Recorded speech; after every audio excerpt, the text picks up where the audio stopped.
भारतीय स्त्रियां मर्दों की चड्डी की पट्टी पर लिखा नाम पढ़कर सुध-बुध खो बैठती हैं। वो दूर से ही पुरुषों का डियो सूंघकर उनकी तरफ दौड़ने लगती हैं। क्या सच में ऐसा ही होता है? आपने ऐसा होते हुए कहीं देखा है क्या? हाँ, टीवी विज्ञापनों में अवश्य देखा होगा। पूरा विज्ञापन उद्योग हमें ये समझाने पर तुला है कि भारतीय स्त्री 150 रुपए की चड्डी देखकर मतल जाने को तैयार रहती है। आज की स्त्रियां शासन और प्रशासन चला रही हैं, ओलंपिक में पदक जीत रही हैं, कंपनियों की मालकिन बन रही हैं, गृहिणी बनकर अपने परिवार का भविष्य सुधार रही हैं। मगर विज्ञापनों को अगर देखें तो लगता है कि भारतीय स्त्रियां छतों पर छुप छुप कर पड़ोस के लड़के को अंडरवियर पहने घूमते देखती रहती हैं। भले ही ये विज्ञापन मनोरंजन के लिए बनाए जाते हैं, लेकिन 10 से 15 साल के लड़के लड़कियों पर इसके बुरे प्रभाव की आप कल्पना भी नहीं कर सकते।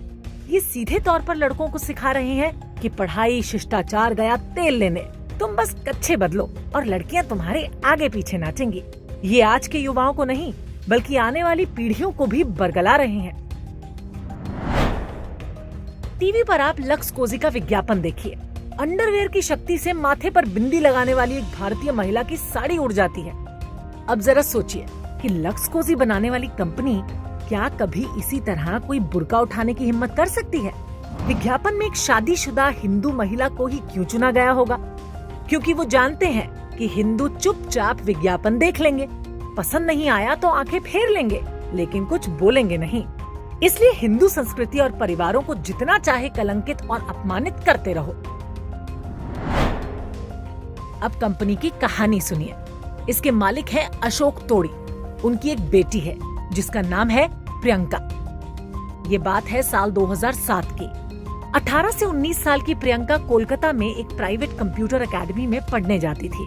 वहाँ पर पढ़ाने वाले एक रिजवान नाम के बड़ी उम्र के युवक ने प्रियंका को प्रेम जाल में फंसा लिया। प्रियंका ने भी भागकर उससे शादी कर ली। न तो उसने घर वालों से पूछा और न ही अपने भविष्य की चिंता की। सीधे महलों से निकलकर कोलकाता की झुग्गियों में रहने लगी।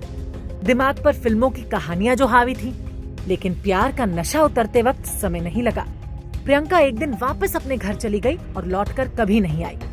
कुछ दिन बाद रिजवान की लाश रेलवे ट्रैक पर मिली। आरोप लगा कि उसकी हत्या कराई गई है। मोमबत्ती गिरोह ने खूब हल्ला मचाया, लेकिन जांच में आखिर साबित हुआ कि वास्तव में रिजवान ने आत्महत्या ही की थी। सोने की मुर्गी हाथ से निकल जाने का दुख तो रहा ही होगा। वहीं कंपनी आज ऐसे ऐसे अश्लील विज्ञापन जारी करती रहती है जिसका युवाओं के मन मस्तिष्क पर बुरा असर पड़ सकता है। संस्कारहीनता के जिस दुष्प्रभाव को पूरे परिवार ने झेला, उसे ही वो और बढ़ावा दे रहा है। वर्तमान में दिख रही हर बुरी घटना के बीज इतिहास में होते हैं। जिसका वर्तमान नंगा है, उसका इतिहास भी नंगा ही रहा होगा। यदि आप धन कमाने के लिए अनैतिक तरीके अपनाएंगे तो उसका दंड आपको भुगतना ही होगा। दूसरों के बच्चों को बिगाड़ेंगे तो आपके बच्चे भी बिगड़ेंगे। इसे कोई नहीं रोक सकता।